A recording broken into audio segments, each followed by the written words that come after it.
भगवान की प्राप्ति करने के लिए योनि बस एक ही है, मनुष्य योनि, बाकी कोई योनि नहीं है जो भगवान से मिला सके। देव योनि नहीं, कोई पशु योनि नहीं, कुछ नहीं, केवल मानव योनि में भगवान को प्राप्त किया जा सकता है। तो एक बार मनुष्य दे दो, भगवान ने कृपा करी, अगले जन्म में फिर ये भरत बने। इस बार ये एकदम पक्के वाले पागल बने, जानबूझ करके। बुद्धि तो बहुत थी, ज्ञान तो बहुत था, पर अपने ज्ञान को छुपा लिया। साधु कौन? जो अपने ज्ञान, अपने तप, अपने बल को छुपा ले। संसारी कौन? जो अपने ज्ञान, अपने बल को, अपने भजन को छपाता घूमे। साधु छिपाता है, संसारी छपाता है। आज पूछ लो उससे कितना दान किया, फटाक से बोलेगा इतना किया। कितना नाम लेते हो, इतनी माला कर लेते हैं हम रोज। हम फिर एक बार कह दें, अपनी कमाई किसी को बताई नहीं जाती है, कोई नहीं बताता। आज हम आपसे पूछ ले कितना कमा लेते हो, तो हमको भी आप नंबर छुपा के ही बताओगे। हंस के बात को टालने की कोशिश करो, अरे कहाँ महाराज, कहाँ कमा लेते, बस जीवन चल रहा है इतना ही कमा लेते, रोजगार घर में। तो भक्ति के अपने इस कमाई को भी ज़्यादा दुनिया में ढिंडोरा नहीं पीटना चाहिए। हम 16 माला कर लेते हैं, हम 32 कर लेते हैं, हम 1 लाख कर लेते हैं। कोई पूछे भी तो बस ऐसे ही कह देना, अरे कहाँ, हमसे कहाँ भजन हो पाता है। चाहे कितना भी माला आप कर पा रहे हो, क्योंकि अगर उस समय उस चीज़ का अभिमान किया ना, कई लोग भजन के अभिमानी बहुत होते हैं, बुरा नहीं मानिएगा, पर उनको अपने भजन का, अपने सत्कर्म का अभिमान इतना हो जाता है, इतना हो जाता है कि समझ ही नहीं आता कि भजन कर भी रहे हैं कि नहीं कर रहे। भजन करने के बाद इनको भजन का अभिमान कैसे हो सकता है? अरे भगवान को पाने के लिए 16 माला, 1 लाख क्या, कितने लाखों भी कर लो ना, तब भी कम है। और हम 5, 10, 20 माला करके हमें लगता हमने जंग जीत ली, काम कर लिया, कुछ ऐसा कर लिया। नहीं। तो भरत जी हैं तो विद्वान, पर अपने आप को पागल सदृश दुनिया को दिखा रहे हैं। क्यों? क्योंकि दुनिया पागलों से मतलब नहीं रखती ना। भरत जी चाहते हैं हमसे सब रिश्ते तोड़ दिए जाएं, ना हमको हमारे माता पिता, ना भाई बहन, ना परिवार, कोई हमसे रिश्ता रखे ना बस। तो उसके लिए अपने आप को पागल प्रदर्शित करना पड़ता है। कैसे किया? पढ़ाई नहीं की पहले तो। मास्टर पढ़ाते रहते थे, पीछे बैठे बैठे भगवान का नाम स्मरण करते रहते थे। कुछ समझ आया तो उल्टा पाठ सुना देते थे। मास्टर जी ने कुछ और पढ़ाया और ये कुछ और सुना देते थे।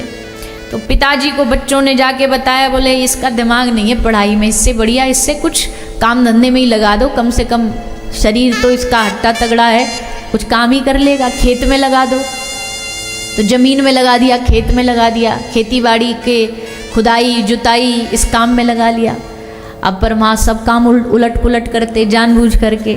वहाँ जान डालनी होती मिट्टी, वहाँ गड्ढा खोदाते, जुताई की जगह वहाँ उल्टा पानी डालाते। तो पिताजी बोले ये तो इसका तो इसमें भी बुद्धि नहीं है, दिमाग नहीं है इसका, तो चलो एक काम करो, ये खेत का काम भी नहीं कर सकता, कुछ तो उपयोग हो इस आदमी का, कम से कम इसको खेतों की रखवाली के लिए बिठा दो। डंडा लेकर के कोई पशु पक्षी आए, चिड़िया आए तो भगा देगा। तो भरत जी को बिठा दिया गया डंडा लेकर के। पर भगवान का भक्त जो होता है ना, उसकी तो चाल ढाल सब टेढ़ी होती है। इनको बिठाया था कि चिड़िया भगा देना, और ये उल्टा बुला बुला कह रहे राम जी की चिड़िया, राम जी का खेत, खाओ री चिड़िया भर भर पेट। ये सबको न्योता दे रहे, आ जाओ आ जाओ, आओ आओ आओ आओ, सब आ जाओ। अब तो महाराज आज तो चिड़ियाओं की पूरी पार्टी जम गई। ऐसा कहाँ मिलता है कि भाई बुला बुला के हमको व्यंजन खिलाए जाएं। तो खुश हो गई, पूरा खेत चुग चुग करके खा गई। पिता और भाई ने सोचा चलो देख के आते हैं कैसी रखवाली कर रहा है। देखा तो ये तो महामूर्ख है। अरे राम राम राम, ये तो जड़ है, मतलब मूर्ख है। तब से श्री भरत जी को सब लोग जड़ भरत कह करके बुलाने लगे, नाम ही जड़ भरत पड़ गया। कई भक्त ऐसे होते हैं उनके नाम में ही पागल होता है, पर वो पागल असल में है नहीं, उनके जैसा बुद्धिमान कोई नहीं है, पर वो जानबूझ करके लगवा लेते। हमारे ब्रज में तो कई संत हुए, एक तो पागल बाबा ही हुए, उसका उनका बड़ा भारी मंदिर है वृंदावन में, जानबूझ करके अपने नाम में ही पागल लगा लिया उन्होंने। अब बताओ दुनिया में कोई हमको पागल कह दे तो हम तो डंडा लेके मारे उसे। पर संत जन महापुरुष जो भगवान के नाम में पागल हो गए ना, वो चाहते हैं कि हमको दुनिया पागल समझ के पल्ला झाड़ के चली जाए, बस यही काफी है। तो जड़ भरत नाम पड़ गया। भरत जी बड़े खुश, आहा खूब बढ़िया जीवन चल रहा है, कोई हमसे बात नहीं करता, कोई हमारी ओर देखता भी नहीं है, सब समझते हैं पागल है, इससे क्या बात करनी। अच्छा है, सबसे दूर हो गए, कभी जीवन में कुछ बोले नहीं, कोई शब्द कहा नहीं। एक बार जीवन में बोले, एक रघुगण नाम का राजा सत्संग सुनने जाया करता था, लेकिन उसको अपने सत्संग का अभिमान था कि मैं सत्संग सुनता हूँ कपिल भगवान से। तो उसके अभिमान को भरत जी ने तोड़ते हुए उसको ज्ञानोपदेश दिया और भवाटवी का वर्णन सुनाया, अभिमान के विषय में बताया। ये सब कथा सुनाते हुए आगे सुखदेव जी नरकों का वर्णन सुनाते हैं। नरकों का वर्णन इसलिए सुनाया गया, जैसा हमने पहले भी कहा, कर्म है भैया, इस कर्म से कोई नहीं बच सकता। कर्म का परिणाम चाहे पूर्व जन्म का हो, चाहे पूर्व से पूर्व जन्म का हो, किसी ना किसी रूप में आपके जीवन में आ ही जाएगा। कुछ लोग भी आपके जीवन में ऐसे होते हैं जो आपके पूर्व जन्म का ही फल होते हैं। पूर्व जन्म का वो किसी संबंध के नाम से आते हैं, वो किसी रिश्ते के नाम से आते हैं, लेकिन वो आपके जीवन में केवल दुख ही देते हैं, केवल परेशानी देते। क्यों? क्योंकि पूर्व के कर्मों में कहीं ना कहीं आपने दिया होगा, हमने दिया होगा, आज उसको भुगतान कर रहे हैं। तो कर्म का अटल सिद्धांत है, कर्म का अटल सिद्धांत बना हुआ है। तो 28 प्रकार के नरकों का श्री सुखदेव जी ने वर्णन किया। फिर अजामिल की कथा सुनाई। देखो, प्रारब्ध को कोई टाल नहीं सकता है, लेकिन कृपा के बल से, नाम के बल से कभी कभी प्रारब्ध भी टल जाता है। जैसे कि आप कोर्ट में केस करो, सब सुनो ध्यान से, आप कोर्ट में केस करो, कोर्ट में हार गए, अब कहां जाएंगे? भाइयों को ज्यादा पता होगा। कोर्ट में हार गए, अब कहां जाएंगे? अब हाई कोर्ट जाएंगे। हाई कोर्ट में जाकर के अपना केस लड़ेंगे, बोले हमारा मृत्युदंड, फांसी जो भी है उसको क्षमा करो। हाई कोर्ट में भी रिजेक्ट हो गए, वहां हारे, तो अब जाएंगे, अब सुप्रीम कोर्ट में जाएंगे। वहां जाकर के भी वहां फैसला सुना दिया, बोले नहीं मृत्युदंड तो निश्चित है, अब कोई उपाय नहीं है आपके बचने का। अब क्योंकि कोर्ट भी, हाई कोर्ट भी, सुप्रीम कोर्ट भी, तीनों अब तुमको बचा नहीं सकती। लेकिन अब भी एक लास्ट ऑप्शन बचता है, वो क्या है? हाँ, मर्सी ऑर्डर।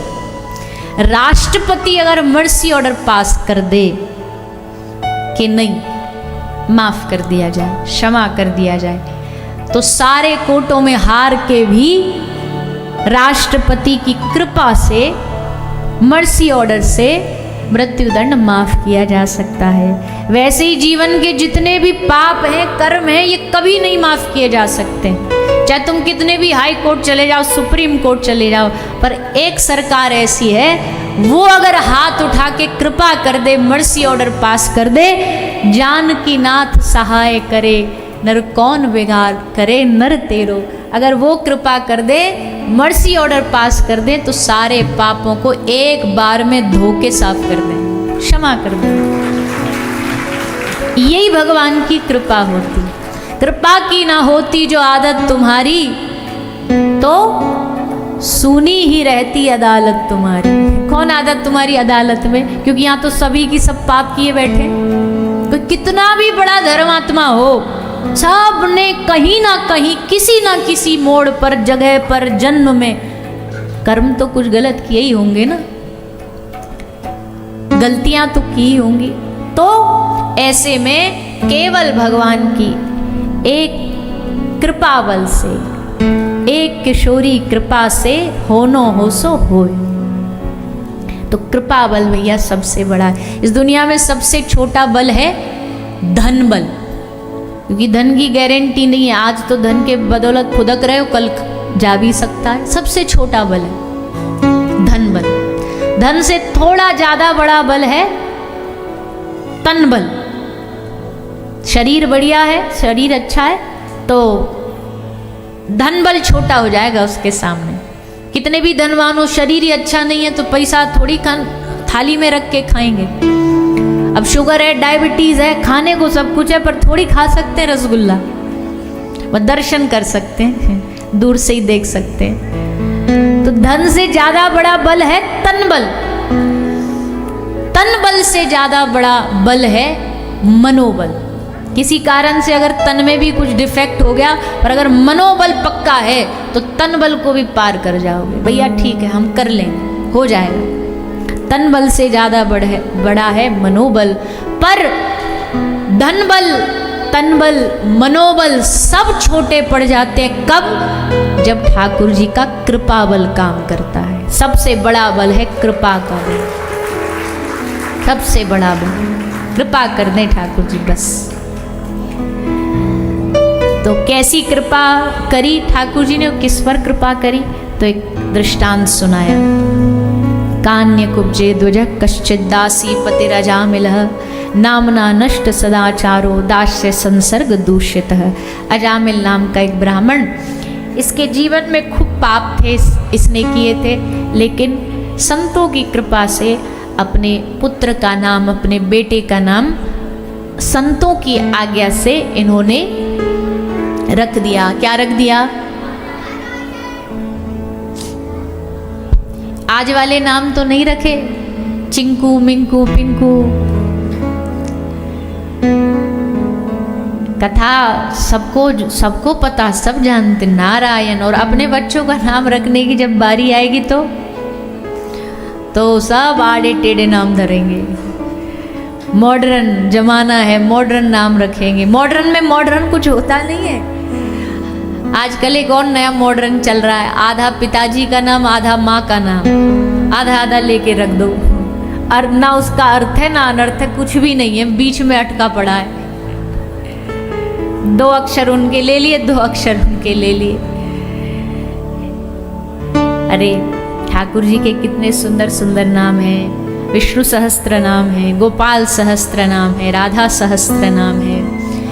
उन नामों में से और ठाकुर जी या कोई अध्यात्म से जुड़ा हुआ नाम, भगवान नाम, कुछ ऐसा रखना चाहिए। अपनी संस्कृति भूलनी नहीं चाहिए। भूलो मत, ज़्यादा अंग्रेज न बने, अपने भारतीय संस्कृति को बनाए रखे। अंग्रेज बनने की हमें इतनी शौक चढ़ती है ना भैया, क्या बताएं। विदेशों को फॉलो करने का इतना हमें शौक चढ़ता है, और वो उल्टा यहाँ अपनी संस्कृति को फॉलो कर रहे हैं। क्यों? वो वहाँ से दुखी हो गए।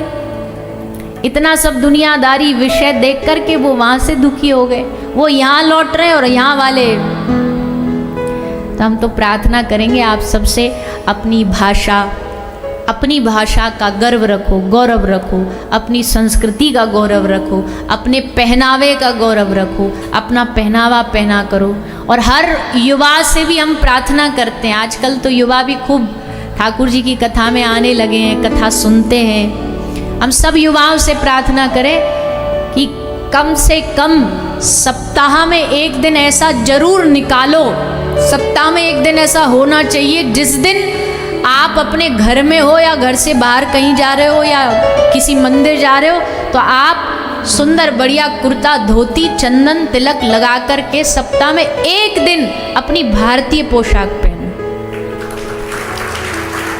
6 दिन आप पैंट शर्ट पहन रहे हो, जीन्स पहन रहे हो, टी शर्ट पहन रहे हो, कोई मनाही नहीं है, ठीक है पहन लो, उससे कॉलेज जा रहे हो, उससे सब कर रहे हो। पर सप्ताह में एक दिन तो ऐसा निकालो जब आपको लगे कि आपका जन्म भारत देश में हुआ, सनातन धर्म में हुआ। अपने भारतीय परिधान पहनो, कपड़े पहनो। लेकिन उसको संकोच करते हैं, उसमें हमें घबराहट होती है, संकोच लगता है। नहीं, संकोच नहीं करना चाहिए। थोड़ा थोड़ा अपने आप को अपनी संस्कृति से जोड़े रखो। और हमने पहले ही दिन कह दिया था, हमें तो बड़ा अच्छा लगता है देख करके। यहाँ हमारे भी हैं एक दो संग वाले, यहाँ आकर के उन्होंने भी धोतियाँ खरीद ली हैं। यहाँ देख देख करके आपके यहाँ सामने ही मिलती है ना, बड़ा नाम है उसका। अब हम बोलेंगे नहीं नहीं तो बेकार में कह दोगे कि इनको पैसा मिला है पब्लिसिटी करने का। पर वो बड़े चलती है यहाँ पे, और उसमें हमने सुना अब तो उसमें जेब भी आने लगा है? हाँ देखो लेके आए, बता रहे कल ही लाए। तो अच्छा पहले तो क्या था, वो धोती पहन लो तो भैया जेब नहीं है, अब क्या करें। तो उन्होंने ये समस्या भी हल कर दी, क्योंकि अब पता है अब तो फोन तो चाहिए ही चाहिए साथ में। तो इसलिए वहाँ भी एक जेब दे दी धोती में, मिल लो ये रखो। और उल्टा है, कहते ना ये तो अपना यहाँ दक्षिण भारत का कल्चर, अपने वृंदावन साइड में धोती बांधते हैं। तो बच्चे कहते हैं आजकल का मॉडर्न युग क्या कहता है, जो जितना फटा कपड़ा खुला कपड़ा पहने उतना ही मॉडर्न। कई तो ऐसी हमने देखी है, वो हजारों रुपया का आता, और क्या होता है उसमें सारा ऐसे जैसे किसी ने गलती से कैंची से फाड़ दिया हो और कोई कुछ मार दिया हो, ऐसा होता है। तो बोले फटे कपड़े खुले कपड़े पहनो तो मॉडर्न हो गए। तो इस हिसाब से तो धोती से ज़्यादा मॉडर्न तो कुछ हो ही नहीं सकता, पूरी खुली रहती है। लेकिन कभी कभी, चलो हम रोज तो नहीं बोलेंगे, पर कभी कभी तो युवाओं को अपने भारतीय परिधान पहनना चाहिए अपनी संस्कृति के लिए। तो श्री अजामिल जी ने नारायण नाम का स्मरण करते करते अंत में भगवान को प्राप्त किया।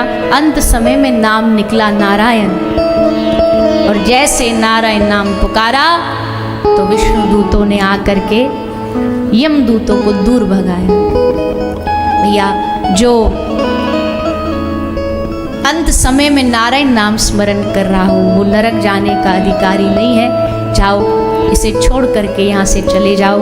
अजामिल को फिर एक मौका मिला, और अजामिल ने फिर भगवान का भजन करते हुए भगवान को प्राप्त किया। आगे वृत्तासुर का प्रसंग आता है, प्रहलाद जी का प्रसंग आता है 7वें स्कंद में। हिरण्यकश्यपु नाम का दैत्य, इसके घर में भगवान का भक्त कैसे आ गया। तो नरसिंह पुराण में कथा आती है कि एक बार ये तपस्या करने गया ब्रह्मा जी को रिझाने के लिए। नारद जी ने सोचा इसकी तपस्या भंग करो, तो नारद जी शुक बन के, तोता बन के, जहाँ ये तप कर रहा था वहीं पेड़ पे आके बैठे।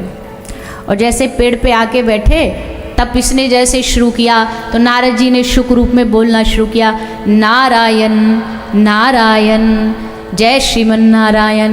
जैसे जैसे नारायण बोला इसने सुना, अरे राम राम राम राम, ये तो जगह ही बुरी है, यहाँ दुश्मन का नाम सुनाई दे रहा, छोड़ो दूसरी जगह जाओ। तो जगह बदल के दूसरी जगह चला गया।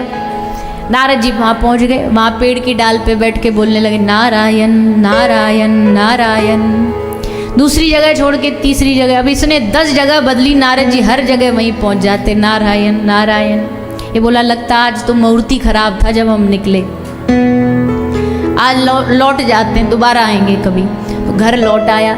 जैसे घर आया तो इनकी पत्नी थी कयादू माता ने पूछा, रे आप तो तपस्या करने गए थे तुरंत लौट आए। बोले ना ना ना, आज एक ऐसी घटना घटी, हमारा तो दिमाग ही खराब हो गया। जैसे ही हम तपस्या करने बैठे एक तोता आया डाल पर और बैठा बैठा बोलने लगा नारायण नारायण नारायण। कयादू बोली वाह आज तो गजब हो गया। कहते भाई को भाई अनखा लशु, भगवान का नाम कैसे भी लो मुंह से लेना चाहिए। इसके मुंह से, इस पापी के मुंह से नारायण निकल रहा है, इससे बड़ी बात और क्या होगी। तो कयादू ने एक युक्ति बनाई, ये कह के चला गया। थोड़ी देर बाद फिर आया, कयादू ने फिर पूछा आप थोड़ी देर पहले कुछ कह रहे थे, मेरा ध्यान कहीं और था, दोबारा बताना। बोला आज हम गए थे तपस्या करने बैठे, जैसे बैठे पेड़ पे तोता आया बोलने लगा नारायण नारायण नारायण।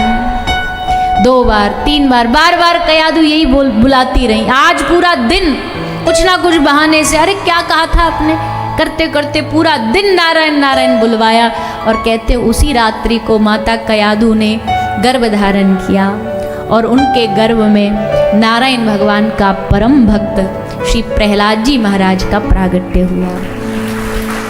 प्रहलाद जी प्रकट भये, जिन्होंने मरना तो स्वीकार किया पर नारायण नाम छोड़ना स्वीकार नहीं किया। पिता की देख निष्ठुरता नहीं प्रहलाद घबराया।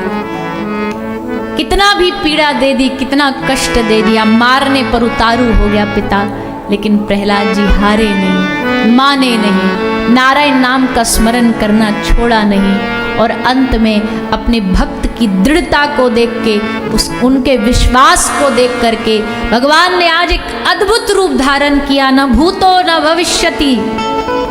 आज तक भगवान को इस रूप में किसी ने देखा नहीं हो। अरे मानव मानव ही बनेगा, पशु पशु ही बनेगा, पर आज तो ठाकुर जी ने विचित्र रूप धारण किया। जैसे खंबे में हिरण्यकश्यपु ने गदा मारा, खंबा फटा और खंबे से श्री नरसिंह भगवान का प्रादुर्भाव हो गया। श्री नरसिंह भगवान प्रकट हुए।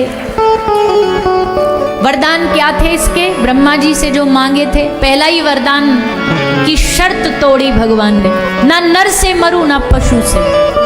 ब्रह्मा की बनाई गई सृष्टि में से किसी से ना मरूं। तो नरसिंह भगवान ने देख करके पूछा हिरण्यकश्यपु से, बता हम कौन दिख रहे हैं तुझे, नर हैं कि पशु हैं? तो बेचारा सर खुजाने लगा, बोला प्रभु हम तो कंफ्यूज हो गए, समझ ही नहीं आ रहा आप कौन हो। ऊपर देखो तो लगता है कोई हिंसक शेर आया है और नीचे पूरा शरीर मानव जैसा। आगे क्या वरदान मांगा था? बोले हमने आगे वरदान मांगा था कि ना अस्त्र से मरूं ना शस्त्र से। भगवान ने कहा बता क्या है हमारे हाथ में, अस्त्र है कि शस्त्र है? प्रभु ना अस्त्र है ना शस्त्र है, पर हाँ तलवार से भी तेज धार के आपके नाखून दिख रहे हैं। बता तू बाहर है कि भीतर है? बोले ना प्रभु बाहर हूं ना भीतर हूं, बीच दरवाजे पे लेके बैठे हो चौखट पे। ऊपर है कि नीचे है? देखा ना ऊपर ना नीचे, गोद में हूं, जांग पर हूं।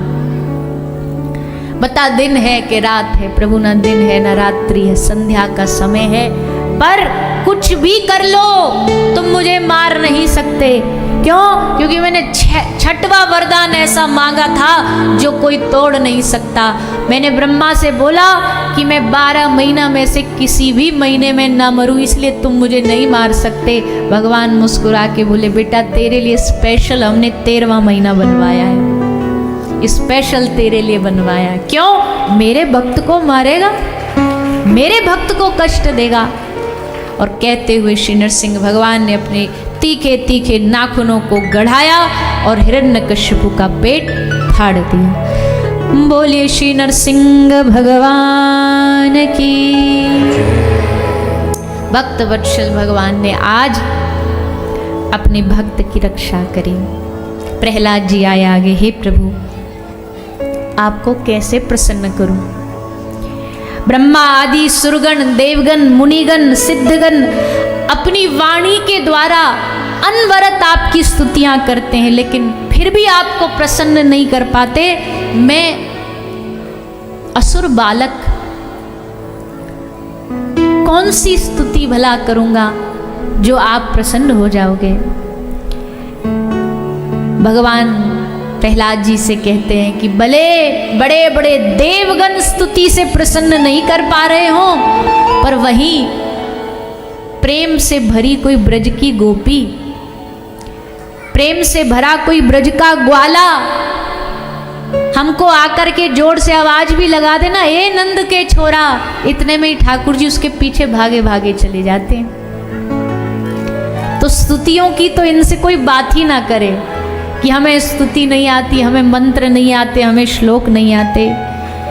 एक भाव से पुकारने पर, गारी दे के भी पुकारने पर अगर वो आ सकता है तो तुम्हारी टूटी फूटी स्तुतियां भी उसे प्रसन्न कर सकती हैं। प्रहलाद जी ने, सब देवताओं ने मिलकर के भगवान को प्रसन्न किया और फिर भगवान से कहा प्रभु हमें निष्काम भक्ति का वरदान दे दो।